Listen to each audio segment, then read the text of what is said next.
Bismillahirrahmanirrahim. Assalamu alaikum students. Today we are going to discuss about chapter 3 from pathophysiology, which is trauma and cell injury. So these are the objectives of this chapter, which are define trauma, cell injury and the factors affecting cell injury and cell death. So आज के lecture में हम ये तीन वाले objectives को discuss करेंगे, बाकी नेक्स्ट वाले नेक्स्ट लेक्चर में डिफाइन करेंगे. So सबसे पहले ही define trauma. What is trauma?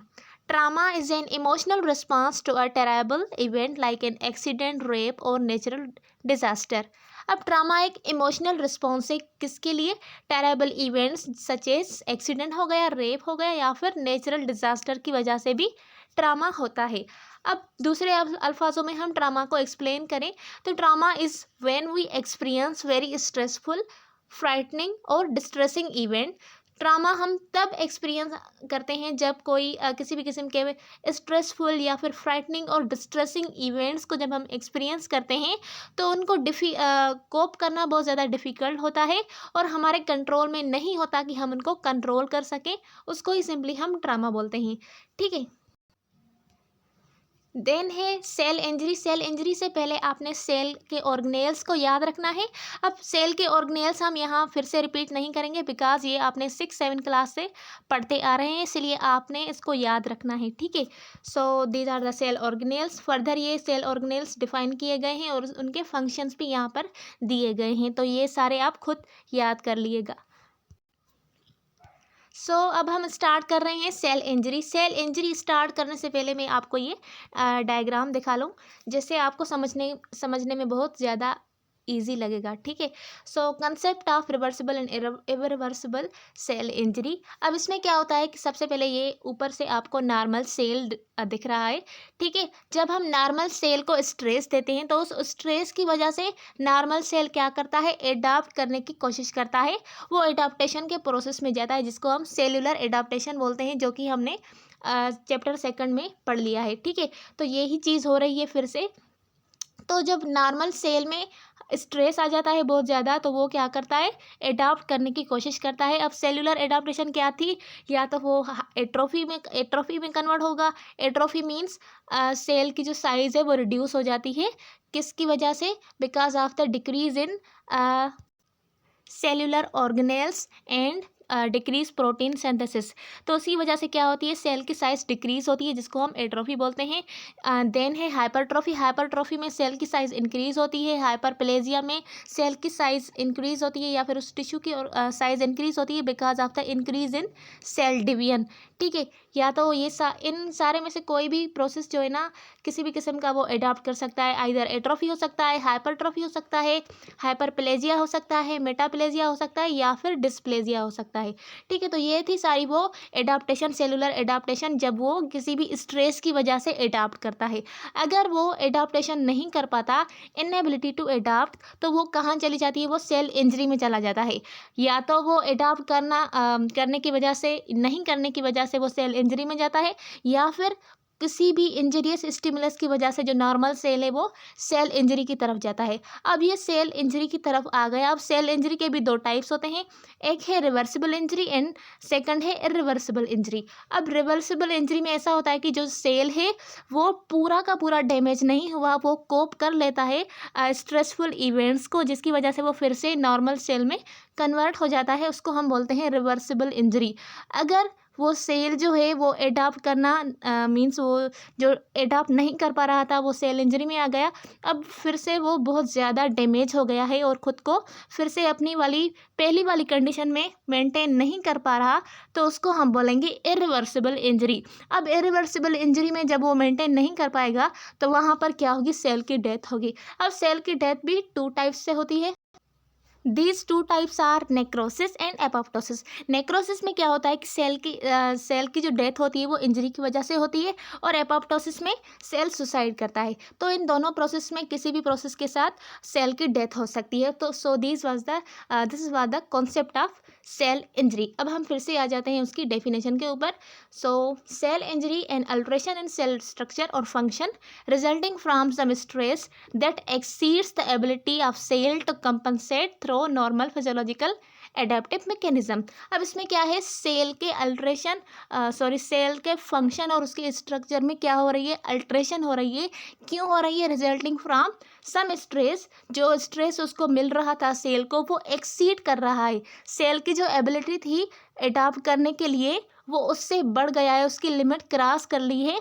For example मैं यहाँ पर आपको एक एग्जांपल दूँ, जैसे कि एक इलास्टिक होती है। इलास्टिक को हम उसमें इलास्टिक में क्या होती है, स्ट्रेचिंग पावर होती है। हम जितनी मर्जी उसको स्ट्रेच करें वो स्ट्रेच होता चला जाता है, ठीक है। लेकिन उस इलास्टिक की भी एक पर्टिकुलर लिमिट होती है जिसके बाद वो स्ट्रेच होना बंद कर देता है।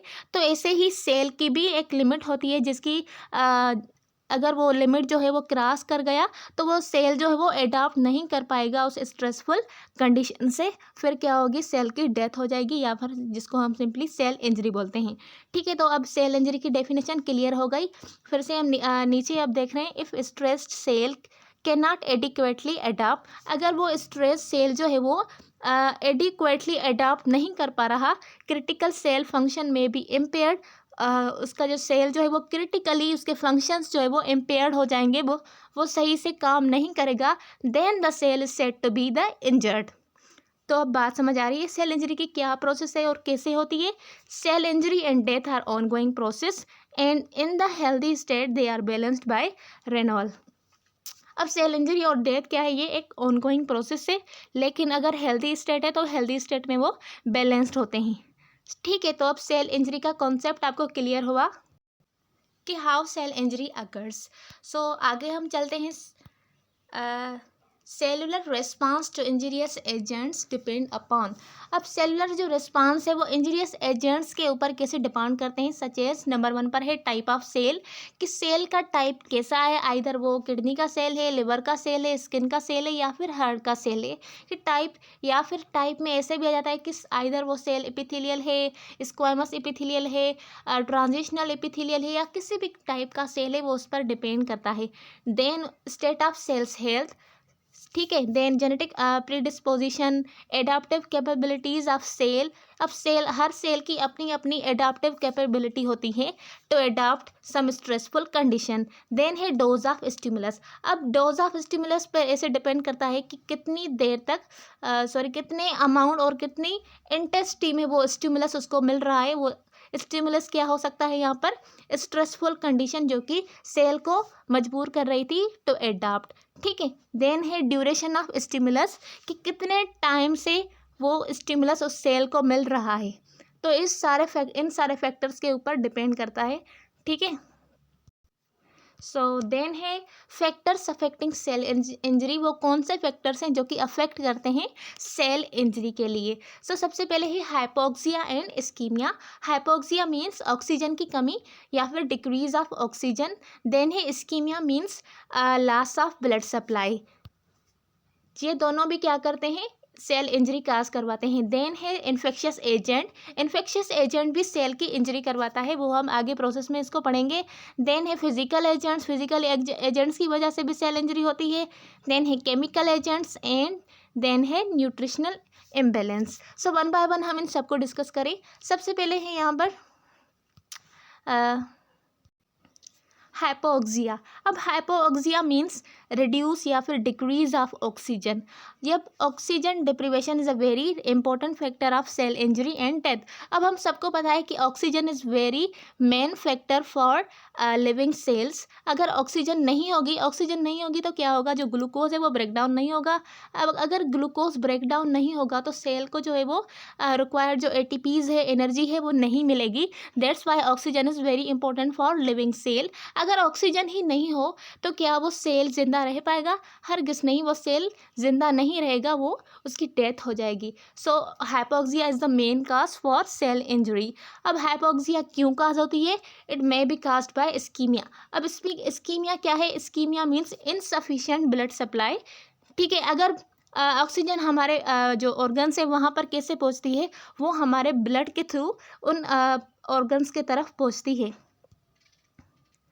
अगर वो जो ब्लड है वो ही इनसफिशिएंट अमाउंट में हमारे ऑर्गन्स तक पहुँचेगा तो उसमें जो ऑक्सीजन होती है वो भी वहाँ पर नहीं पहुँचेगी।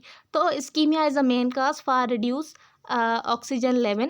Insufficient blood supply reduce the oxygen carried to tissue as well as compromising the availability of metabolic substrate.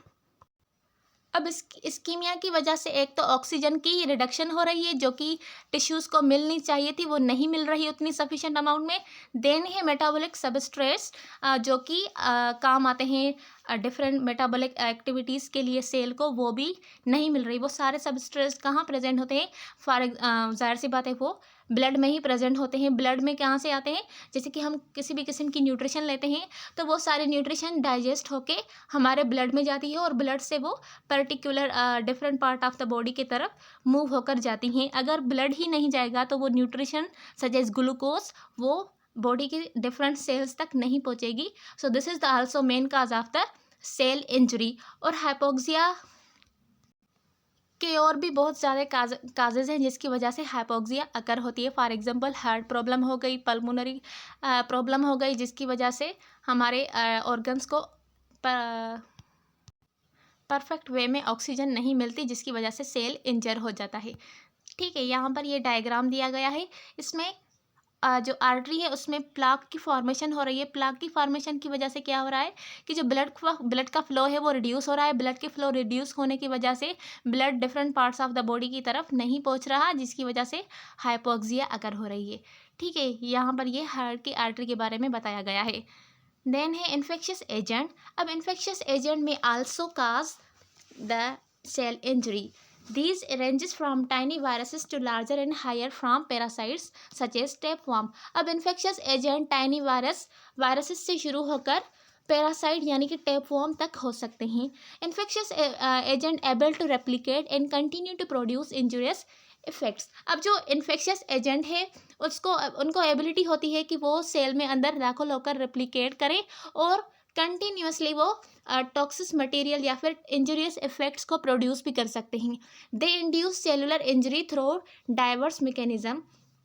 अब वो बहुत डिफरेंट वे से क्या करते हैं, सेलुलर इंजरी काज करवाते हैं, सच एज वायरसेस. अब viruses enter the cell and become incorporated into its DNA synthesis machinery. अब इसमें क्या होता है, जो वायरस होता है वो सेल के अंदर एंटर हो जाए. जैसे कि हमने 9th मैट्रिक में पढ़ा था कि सेल के अंदर जब वायरस एंटर होता है तो वहाँ पर एक मैकेनिज्म बनता है जिसको हम होस्ट और स्लेव वाला मैकेनिज्म बोलते हैं. उसमें क्या होता है, जो वायरस है वो क्या करता है, होस्ट होता है और वो एज अ हमारी बॉडी का जो सेल होता है उसके ऊपर कमांड करता है और उसके ऊपर पूरा कमांड करके अपने डिफरेंट किस्म की प्रोटीन्स वगैरह बनवाता है, डिफेक्टेड प्रोटीन्स बनवाता है, जिसकी वजह से क्या होती है, सेल इंजरी काज हो सकती है और सेल डेथ भी हो सकता है. देन है सर्टेन बैक्टीरिया. अब बैक्टीरिया कैसे सेल की इंजरी करवाते हैं? Bacteria elaborate exotoxin and endotoxin. अब बैक्टीरिया सर्टेन टॉक्सिन्स प्रोड्यूस करते हैं. दीज आर एक्सोटॉक्सिन और endotoxin that interfere with cellular production of ATP, जो कि इंटरफेयर करते हैं सेलुलर प्रोडक्शन के साथ एंड इंक्रीज सेलुलर परमिएबिलिटी. अब जो हमारी एटीपी बन रही थी वो सारी एटीपी कौन यूज़ कर रहा है, बैक्टीरिया यूज़ कर रहा है और उसके नतीजे में वो सर्टेन टॉक्सिन्स बनवा रहा है, जिसकी वजह से सेल की जो परमिएबिलिटी है वो इंक्रीज़ हो रही है और परमिएबिलिटी की इंक्रीज़ होने की वजह से सेल बरस्ट हो रहा है और सेल की इंजरी काज हो रही है. So bacteria can also cause the cell injury. Then है यहाँ पर फिजिकल एजेंट. अब फिजिकल एजेंट में मैकेनिकल ट्रामा हुआ, ठीक है. This type of injuries split and tear tissue. अब इसमें इन इंजरीज में क्या होता है, जो टिश्यू होता है टूट जाता है या फिर उसमें टीयर आ जाता है. फ्रैक्चर बोन हो सकता है, injures blood vessels and disturb blood vessels. So these are सारी ये जो सारी चीज़ें हैं वो एक्सीडेंट या किसी भी मैकेनिकल ट्रामा की वजह से हो सकती है. देन है यहाँ पर एक्सट्रीम टेम्परेचर. अब एक्सट्रीम टेम्परेचर में सबसे पहले यहाँ पर दिया गया है हाई टेम्परेचर. लो टेम्परेचर पे भी सेल की इंजरी हो सकती है और हाई टेम्परेचर पे भी सेल की इंजरी या फिर उसकी डेथ हो सकती है. सो हाई टेम्परेचर के एक्सपोजर के साथ क्या होता है, partial thickness burn and severe heat stroke हो सकते हैं, causing cell injury by including vascular injury. सबसे पहले वास्कुलर इंजरी होती है, then accelerating cell metabolism, then inactivating temperature sensitive mechanism. अब बहुत सारी ऐसी एंजाइम्स होती हैं जो कि टेम्परेचर के साथ बहुत सेंसिटिव होती हैं, तो वो टेम्परेचर क्या करेगा, उन सेंसिटिव एंजाइम्स को भी इनएक्टिवेट कर देगा। डिस्ट्रप्शन इन सेल मेम्ब्रेन में भी डिस्ट्रप्शन आ जाएगी, जिसकी वजह से क्या काज होगा, सेल इंजरी काज होगी। देन यहाँ पर है एक्सट्रीम टेम्परेचर यहाँ बात हो रही है exposure to cold temperature, increase blood viscosity and induced vasoconstriction. अब कोल्ड टेम्परेचर से एक्सपोजर के साथ क्या होगा, हमारा जो ब्लड है उसकी विस्कोसिटी इंक्रीज हो जाएगी। ठीक है, विस्कोसिटी मीन्स उसकी ब्लड की जो डेंसिटी है वो बहुत ज़्यादा डेंस हो जाएगा। ठीक है, और वेजो कंस्ट्रक्शन होगी। वेजो कंस्ट्रक्शन मीन्स जो ब्लड की वेजल्स हैं, आर्टरीज और वेन्स, वो नैरो हो जाएंगी। ठीक है, तो उसकी वजह से क्या होगा, वेजल्स जो है वो नैरो हो सकती हैं, और नैरो होने की वजह से उनमें ब्लॉक भी हो सकती हैं। अगर ब्लॉक हो गई तो वो क्या करेंगी, vasoconstriction leads to reduce blood flow resultant in hypoxic tissue injury. अब ब्लड फ्लो जो है वो रिड्यूस हो जाएगा, तो उसकी वजह से जो टिश्यू है वो क्या होगा, हाइपोक्सिक टिश्यू इंजरी होगी because of the decrease oxygen level in blood. ठीक है, देन है इलेक्ट्रिकल इंजरीज में current flow through the brain में interrupt impulses from respiratory centre in the brain stem, and current flow through the chest में cause फेटल cardiac arrhythmia. अब इसमें क्या होगा, जो करंट फ्लो हो रहा है ब्रेन से और उसके जो इम्पल्सेस है वो इंटरप्ट करेंगे respiratory centre in the brain steam, and current flow through the chest. ठीक है, ये जो सारे इम्पल्सेस हैं और करंट्स हैं ये एक दूसरे से इंटरप्ट करेंगे, जिसकी वजह से क्या होगा, फेटल कार्डियक एरिथमियास मीन्स जो कार्डियक की जो रिदम्स हैं वो डिस्टर्ब हो जाएंगी, एरिथमियास हो जाएंगी, जिसकी वजह से भी प्रॉपर ब्लड सप्लाई नहीं होगा। टिश्यू डैमेज में electrical injuries caused by heat production in the tissue, and most serious injuries present on the site of skin where current enter the body. अब इलेक्ट्रिकल इंजरीज की वजह से भी tissue damage होता है बाय द हीट प्रोडक्शन की वजह से, और मोस्ट जो टिश्यू होते हैं वो इंजर्स तब होते हैं जब स्किन के कांटेक्ट में बहुत ज़्यादा जो टिश्यूज़ प्रेजेंट होते हैं वो इलेक्ट्रिकल इंजरीज के ज़्यादा प्रोमिनेंट होते हैं, बिकॉज इलेक्ट्रिकल जो करंट है वो कहाँ से एंटर होता है, हमारी स्किन से करंट एंटर होता है। तो जो स्किन के करीब टिश्यू और ऑर्गन्स प्रेजेंट हो गए तो उसको बहुत ज़्यादा सेल इंजरी होगी। ठीक है, सो देन है रेडिएशन इंजरी। रेडिएशन की वजह से भी इंजरी हो सकती है। इसमें क्या होता है, डिस्टर्ब इंट्रासेलुलर बाउंड्स, इसमें इंट्रासेलुलर बाउंड्स डिस्टर्ब हो जाते हैं, जिसकी वजह से डीएनए डैमेज हो सकती है एंड काजेस सनबर्न्स। यहाँ पर आप देख सकते हैं रेडिएशन की इंजरी। देन है यहाँ पर chemical agents and drug. Chemical agent और ड्रग्स की वजह से भी सेल इंजरी काज होती है, such as simple chemical glucose in hypertonic solution. अगर हमारे अंदर जो है वो हाइपरटोनिक सोल्यूशन बन रहा है, फॉर एग्जांपल ग्लूकोज की जो कंसंट्रेशन है वो इंक्रीज़ हो रही है। अगर हमने ये पढ़ा है कि किसी भी किस्म साल्ट की या ऐसे मटेरियल्स की कंसंट्रेशन इंक्रीज़ होती है, जो तो सराउंडिंग में जो सेल्स होते हैं वो बहुत ज़्यादा परमिएबल होते हैं और उनका जो भी फ्लूइड होता है वो बाहर आ जाता है, जिसकी वजह से सेल की डेथ हो सकती है।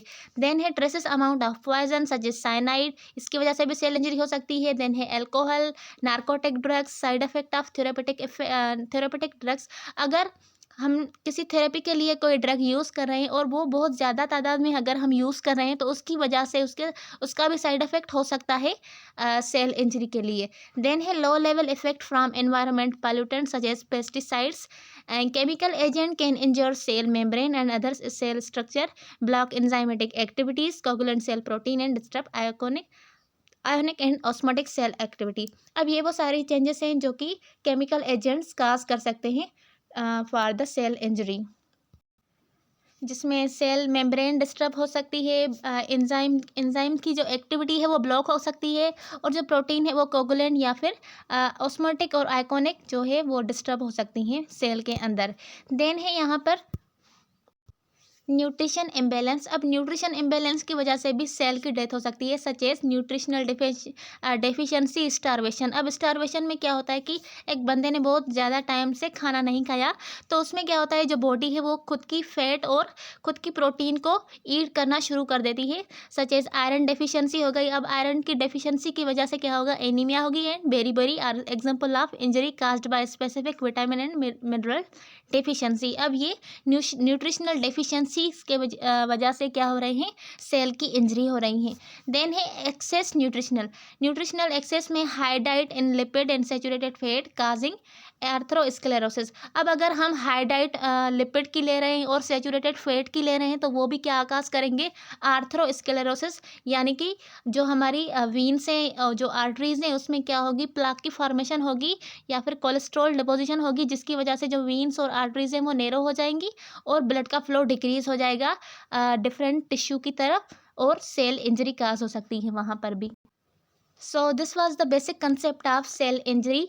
सो आगे हम नेक्स्ट लेक्चर में डिफाइन करेंगे। अगर वीडियो अच्छी लगी हो तो लाइक और सब्सक्राइब करना ना भूलिएगा। मिलते हैं अगले वीडियो में, तब तक के लिए अल्लाह हाफिज़।